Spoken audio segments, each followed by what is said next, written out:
अस्सलाम वालेकुम व रहमतुल्लाहि व बरकातहू।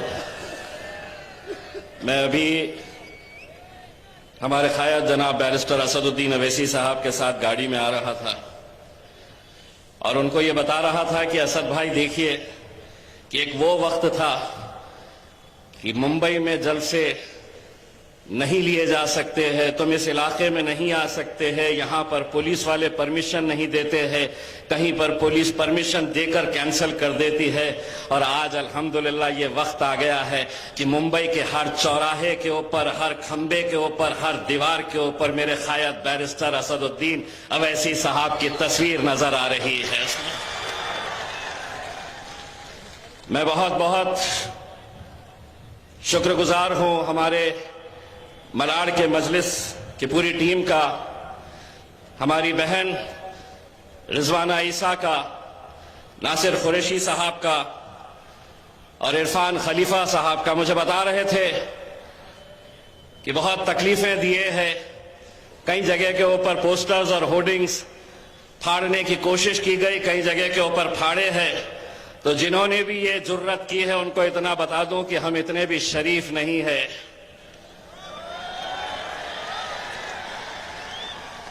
या यूं समझ लीजिएगा हम जरा से शरीफ क्या हो गए तो तुम पोस्टर फाड़ने निकल गए। अल्हम्दुलिल्लाह आज बैरिस्टर असदुद्दीन अवैसी साहब आए हैं। हमारा तो प्लान ये था कि अकबर अवैसी साहब भी साथ में आएंगे, लेकिन आपको मालूम है कि अकबर अवैसी साहब की तबीयत नासाज होने की वजह से वो आ नहीं सके हैं। मुझे ये भी बताया गया है कि यहां पर ये बात चलाई जाती थी कि अवैसी भाई कहीं पर भी आ जाएंगे कि लेकिन मलाड़ के अंदर नहीं आएंगे, हम उन्हें आने नहीं देंगे। उन तमाम लोगों को जो ये ख्याली पुलाव बना रहे थे, अगर देखना है तो देख लो। तुम जो सोचते थे, अल्हम्दुलिल्लाह तुम्हारे सामने 6 फुट 4 इंच के असदुद्दीन अवैसी साहब यहां पर आ गए हैं, बैठ गए हैं और अभी सिर्फ दस्तक देने के लिए आए हैं। आगे गुर्रा के जाएंगे। वो जमात नहीं है हम कि जो गुलामों की तरह काम करती है। मजलिस इत्तेहादुल मुस्लिमीन अगर आज पूरे मुल्क के अंदर फैली है, अगर आप इतनी मोहब्बत के साथ बैरिस्टर असदुद्दीन अवैसी साहब से मोहब्बत करते हैं तो वो इसलिए कि पूरे मुल्क के अंदर सिर्फ एक शख्स है जिसके अंदर ये हिम्मत है, जिसके अंदर ये जुर्रत है, जिसके अंदर ये ताकत है कि वो आज हिंदुस्तान की सबसे अजीम पार्लियामेंट के अंदर खड़े रहकर अगर सामने नरेंद्र मोदी हो या अमित शाह हो, पूरे पार्लियामेंट के अंदर मैं गवाह हूं इस बात का, 550 के ऐवान के अंदर अगर इनकी आंखों में आंखें डालकर सवाल करने की हिम्मत किसी में है तो मेरे क़ायद बैरिस्टर असदुद्दीन अवैसी के अंदर है। बाकी तो पूरे लल्लू पंजू है भाई। और ये जो है ना, इनकी अम्मा ने बोली बैठो तो पूरे बैठ जाते हैं, खड़े रहो तो खड़े हो जाते हैं। मुझे एक बात यहां पर बताई गई है कि मालवनी इलाके के अंदर बहुत सारी गरीब बस्तियां हैं, लेकिन मालवनी की पहचान किस बात के लिए हो रही है? तो नशे के कारोबार के लिए हो रही है। मैं मालवनी की पुलिस को यह बताना चाहता हूं, अगले कुछ दिनों का हम वक्त दे रहे, अगर ये कारोबार आपने बंद नहीं करवाए तो इम्तियाज जलील खुद आएगा यहां पर मालवनी में ये नशे का कारोबार बंद करने के लिए।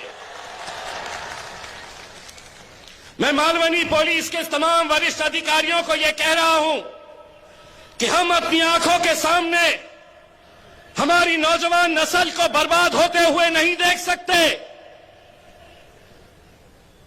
और कोई साथ दे ना दे, मेरी माएं और बहनें मेरे साथ पूरी ताकत के साथ खड़े रहेगी।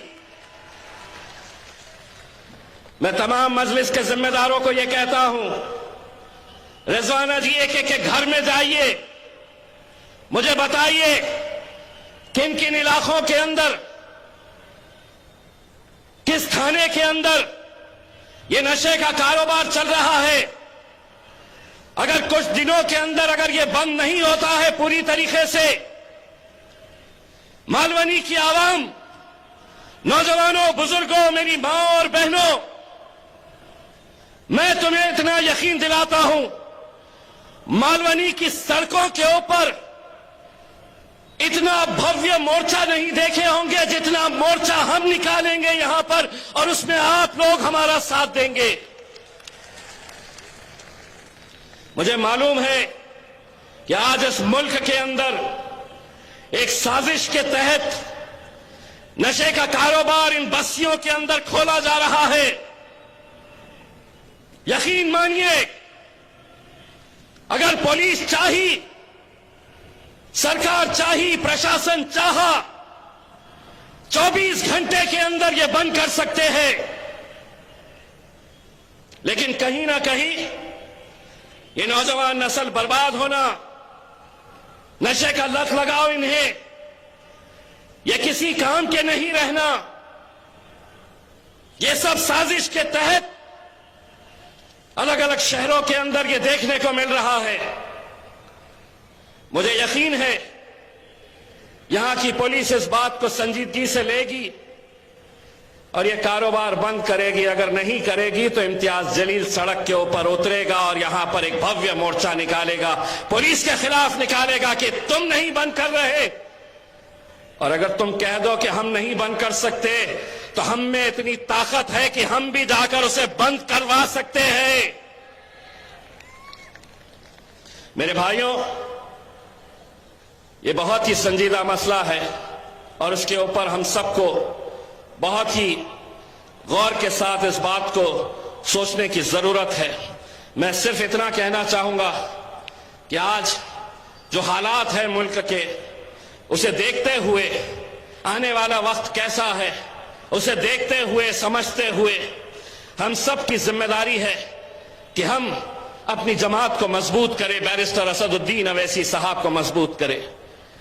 आज कहीं ना कहीं इस मुल्क के अंदर एक ऐसी फिजा तैयार की जा रही है, समाजों के बीच में, जाति धर्म के बीच में दीवारें पैदा की जा रही है, दरारें पैदा की जा रही है। हर रोज टीवी के ऊपर कैसे कैसे बयान आ रहे। अब हालत यह हो गई है कि तुम्हें जिंदा जलाया जा रहा है, जिंदा नौजवानों को जलाया जा रहा है। लेकिन इतना होने के बावजूद भी कोई बोलने के लिए तैयार नहीं है, कोई लड़ने के लिए तैयार नहीं है। अगर तुम्हारी तरफ से कोई बोल रहा है, तुम्हारी तरफ से कोई लड़ रहा है, तो तुम जानते हैं कि वो सिर्फ बैरिस्टर असदुद्दीन अवैसी साहब है। लेकिन नहीं, मैं तो सेक्युलर हूं, मैं तो जाऊंगा, इसके साथ जाऊंगा। मेरा मालिक कौन? तो मेरा आका शरद पवार है। मेरा नेता कौन है? तो राहुल गांधी है। क्यों नहीं बोल रहे हैं? अगर वो तुम्हारे नेता है तो क्यों नहीं बोल रहे हैं? आज इस मुल्क के अंदर जो फिजा चल रही है, एक ऐसी फिजा है कि इस मुल्क के अंदर हिंदुओं को लगता है कि हिंदू खतरे में है। इस मुल्क के अंदर मुसलमानों को लगता है कि मुसलमान खतरे में है। जबकि हकीकत यह है कि धर्म का चश्मा, मजहब का चश्मा उतार कर देखो, मोदी, तेरे राज में तो सारा हिंदुस्तान अब खतरे में है। यह हालत तुमने लाकर कर दी है, छोड़ दी है। मुझे मालूम है कि आपको बैरिस्टर असदुद्दीन अवैसी साहब को सुनना है। पहली मर्तबा असद साहब यहां पर आए हुए हैं, तो मैं ज्यादा नहीं बोलूंगा। असदुद्दीन अवैसी साहब से दरख्वास्त करूंगा कि वो आए और आपसे मुखातिब हो। बहुत बहुत शुक्रिया। वाखिर दुआ।